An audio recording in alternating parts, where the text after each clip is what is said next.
have something pretty unfortunate and disturbing to play for you. A few clips from Trump supporters, and interestingly enough, soon I'll be going and interviewing some again for the first time in a while on the ground at a rally. So that's coming up in a few days whenever we get it all situated. But here are some other interviews. And I want to get to Donnie O'Sullivan of CNN doing incredible work and sort of showing us through his reporting this common thread through MAGA, which is the abandonment of even identifying with a belief in democracy, right? And they'll use the phrase, well, it's okay that I don't believe in democracy because we're not a democracy, we're a republic. And we'll address that talking point that drives me up a wall a little bit later. But first, I want to show you some miscellaneous clips that are of a similar theme just to sort of get us all warmed up for the insanity. So here's an interview with a Trump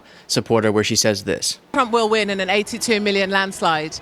Not only will Donald Trump win in an 82 million landslide, but if they try and take it from him, if they try and put Biden in, I've spoken to great people in Portland, in Florida, and they say, we're all in, we're done. We will fight, we will join the militia, and we'll fight back. So, Really? Yeah, America's gearing up for the fight. There's going to be a showdown. That's what I was always thinking. Like, coming. we can't let it happen. Storm is coming. It's really hot. Almost as hot as me. The Q story. Not as hot as you. It's hot. Well, come on. The storm is coming. I'm going to really quickly pause your viewing of this video to request that you click that subscribe button if you haven't already. I think almost 70% of our audience, as we talked about before, is not subscribed to the channel. That's crazy town. If you could please click it, I would greatly appreciate it. Okay, so very quickly getting a little bit too sensual for comfort. But the important thing to take away from that is that, and again, I'm going to show you a few examples of this. This is the feeling among a lot of Trump supporters that, as Trump keeps saying, America's over, it's finished if Biden wins, which doesn't make a whole lot of sense given that Biden's currently president and things just keep getting better by the metrics. But okay, it's going to magically be finished this time whenever Biden wins re-election, if he does. And it's scary. It's super frightening that a bunch of people, and this has been shown in the polling about the willingness for political violence being justified and how a lot of Republicans feel on that. But these individual anecdotes really emphasize this, that it feels this existential to them for this to be justified. And that's something we really have to call out and be opposed to.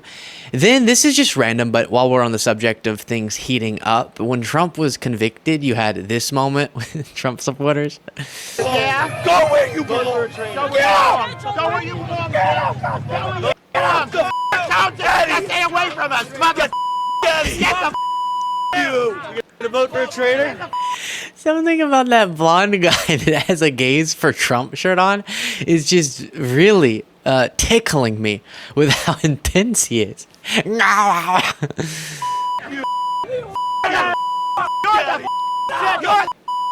the out of here, bitch! You have a Joe Biden! You're a little You're a New York City! You hear me? Little yeah! Little Ooh, I had to play this again for you too because producer Cole put so much work into the bleeps here because it's a lot of work to bleep this much out, and we only played it once. I have to show this work at least twice. Shrivelly. That's what you are. That's all you are is a Run. You're not even a man. We're gonna eat you. We're gonna eat you and your Yeah? family Oh, I'm so proud of you. Oh, you little knock him down. There ain't Knock no the down. Get the out. Oh my gosh, that is something else. I don't know what to say other than that. They need help.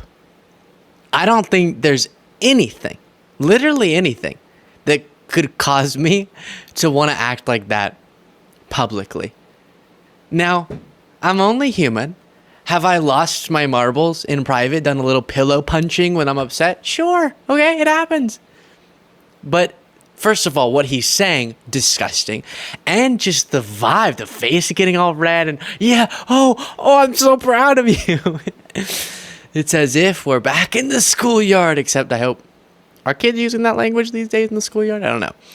It's been a while at my age since I was in the schoolyard, but here is this reporting from CNN. I'm trying to have a fun time with this, even though it's really serious. Don't forget it. President Biden is billing his re-election campaign as a fight to preserve democracy. Tonight, how that notion is going down with Trump supporters, as well as one noted author who's made describing how democracies fail her specialty. More from CNN's Donny O'Sullivan.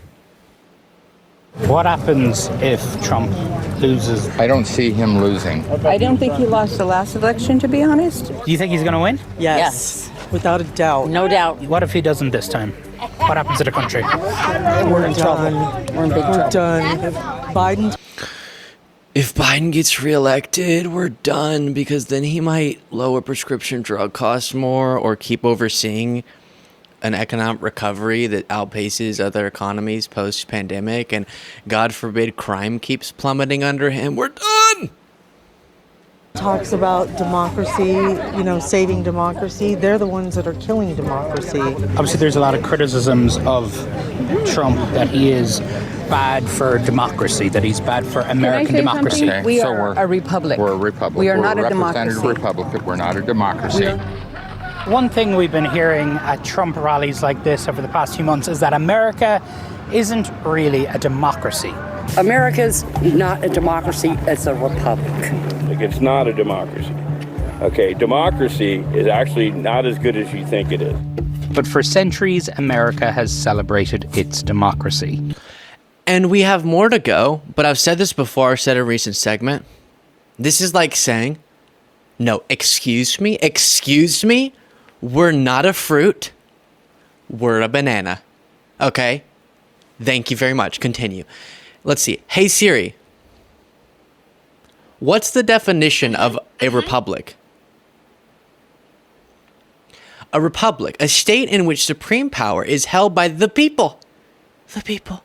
And their elected representatives, and which has an elected or nominated president rather than a monarch. So when making that distinction, all you're doing is showing that you don't actually get in your head that a republic is a way that we structure a democratic system. Yes, we are a democratic constitutional republic. That's what we are. Pretending like you're dropping some bomb or you're dropping the mic when you go, we're not a democracy, we're a republic. Respond to that is actually you telling on yourself more than it is you owning Donny O'Sullivan. Okay, continuing. Democracy is worth dying for.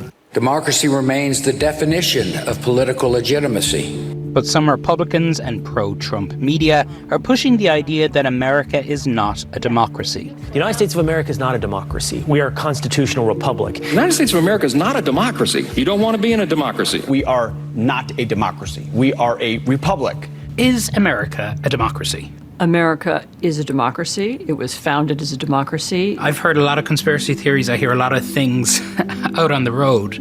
But to hear Americans, people who would describe themselves as patriots, say that America is not a democracy, that stopped me in my tracks. You are hearing people say America is not a democracy because there are people around Trump who want them to be saying that, who've been planting that narrative. Is America a democracy? Yes. No, I don't. I think not we're right now, republic. but we're a republic. What's the difference? I feel like democracy. Let me think this through. That it's government control. I don't see freedom in democracy. I see freedom in the republic. What does that mean? I don't know. Honestly, the word democracy and the word republic have often been used interchangeably. There isn't a meaningful difference between them.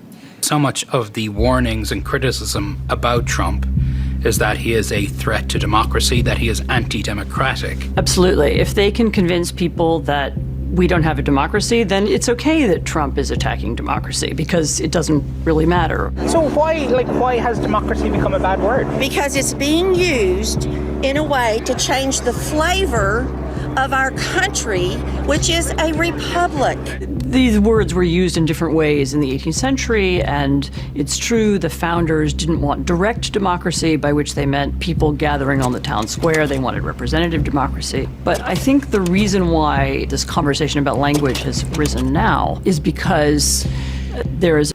Yeah, and really interesting. It's sort of... The way I explain it to people is, like I just said, the way you're structuring it.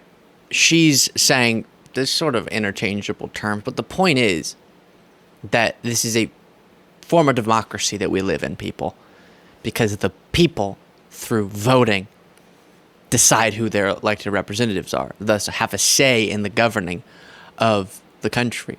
And then the president is elected by all the people. And in our particular system, technically the Electoral College, but, you know, that whole thing. But it is a democratic system. So whenever you try to throw out the values that come along with the term democracy by substituting it with republic meaninglessly, you're revealing that you just don't like the democratic principles. That's what we're learning. And it just makes me sad, to be honest. I'm distraught. I'm distressed. A little disheveled, maybe, over the fact that so many people who otherwise are good people, when I'm thinking in my head of people in my life that I know would make the same argument, they're otherwise good-hearted people. And that we don't need to forget. Now, there are some people who are just hate-filled, and maybe that's driving it. But again, just going off of personal experience, you have these people who are doing good things in their life, but then they're won over by these arguments. And then I was just having a conversation with a guy that I've recounted a few times, and he kept saying that he gets it. He gets that Trump threatens democracy. He's seen my show enough to understand, and his own, research and everything, what it is that Trump tried to do and would try to do. But he's convinced that Trump would fail at the worst of his intentions, and that the threat of the left is such that rolling the dice on democracy is worth it. And so one of the things I've been saying a lot to you all is, hey, no need to fear. Most of the reason that Trump could get elected, or a big part of it, is that people are misinformed enough to think things that don't align with reality. But if we can inform them on what Trump stands for, I believe that enough people have the correct general values and value democracy to go against Trump. But people just don't get that those are the stakes, right? As I've said before, when I ask people about the basic components of how Trump threatens democracy, most people don't know about a single part of it. And so that I can handle. I can handle people who are misinformed. They've been convinced Trump is something that he's not. And if I can just reach them, then I could get them over to the right side. And I've had those